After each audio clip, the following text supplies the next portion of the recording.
is an absolute monster of a football team. And I love these sorts of lists because they highlight what I continue to say about every college football team. Every kid that you know is the best kid in his area for a decade. And then he ain't even the best player that anybody's ever seen. As much as I love Prentice Elliott, there have been better football players in the past decade than him. As much as I love Courtney Tennille, the same is true. As much as y'all love R.W. McCorders and Kevin Lockett, there have been better football players. And when you look at the second team of the offense on MaxPreps' all-decade team, you get what I'm understanding. Look, Bryce Young, starting quarterback on this team, threw 13,000 yards, counted for 178 touchdowns, led the Monarchs to an open division state championship during his junior year, co-player of the year 2019, also the offensive player of the year in this 2020 class, and he is a true freshman at Alabama, playing for the dude that just got email, Nick Saban. DJ Ungagale, freshman at Clemson. He's the backup quarterback on this team. Over 10,000 yards passing, threw for 4,200 yards, 48 touchdowns last year, 6'5", 253 pounds, moves really well, armed like a cannon, 95 miles per hour, 60 feet, 6 inches from the pitcher's mound to home plate. He can play both sports if he wants to. Then Tate Martell, Taint to some, Gatorade Player of the Year coming out of Bishop Gorman. Yeah, that same one that DeMarco Murray came out of. Yeah, that one. Also, National Player of the Year in 2017. 7,500 yards passing, 2,200 yards rushing in a 3-year career with 148 touchdowns. Thought he was going to be the next great Urban Meyer basketball on grass quarterback, and then they changed up the offense, and now he's playing wide receiver down there at Miami. Man, and then you look, seeing Elijah Hood on this team just makes me smile.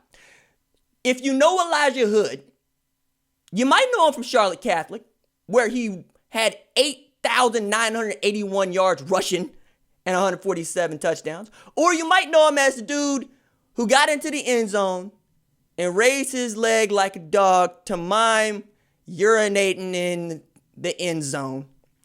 That didn't go well for him. That didn't go well for Ole Miss. And yeah, they lost that game. Zamir White, also on this squad, number 1 tailback in the 2018 class. Probably going to be the starting tailback for Georgia this year.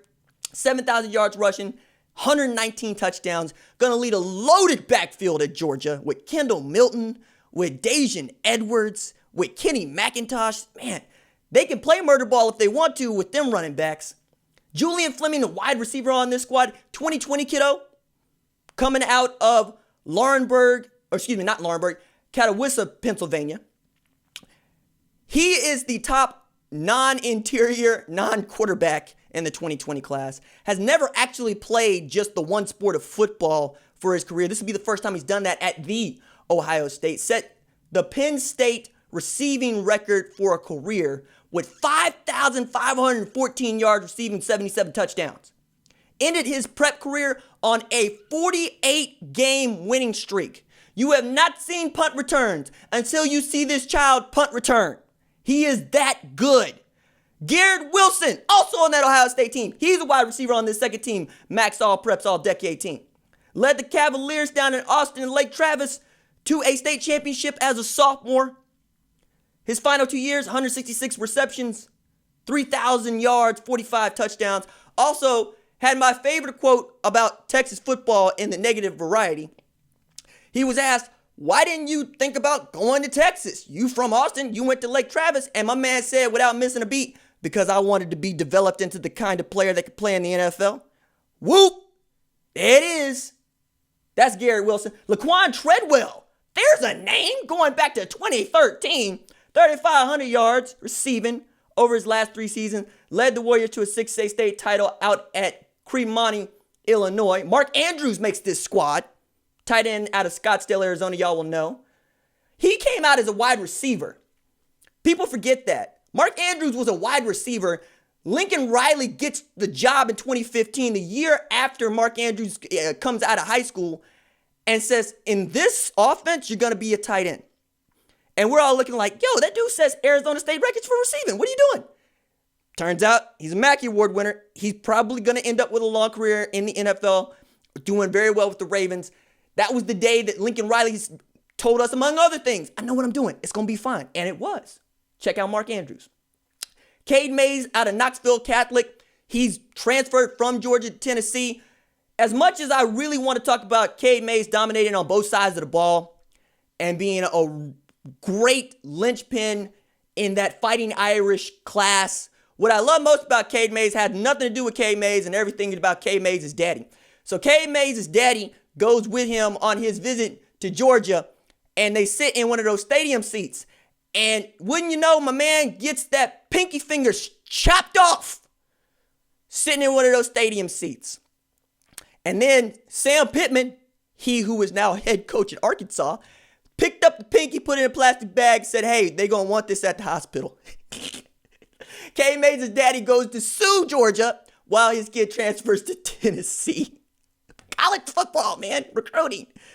Jonah Williams also on this squad, outstanding left tackle for the Alabama Crimson Tide. Bru McCoy, man, his career hasn't even begun in college, really.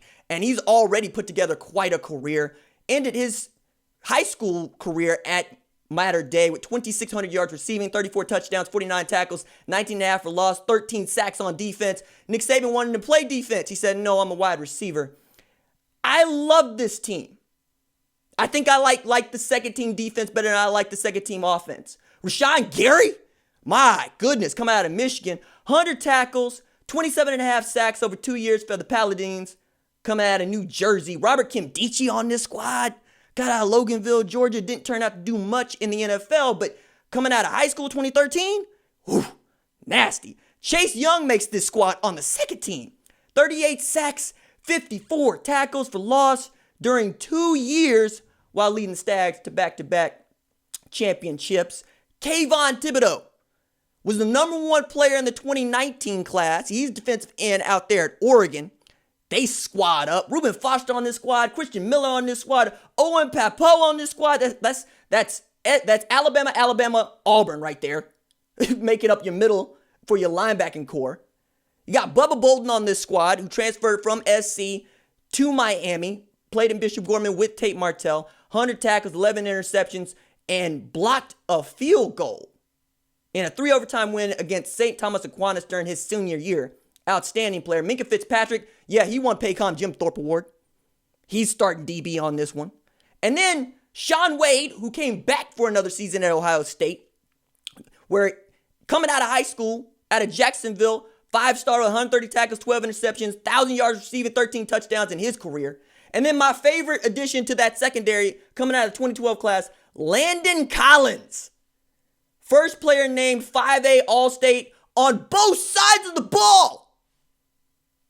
During 2 years that count toward the last decade, he had 136 tackles, 8 picks, 1,200 yards rushed for, 21 touchdowns as a senior.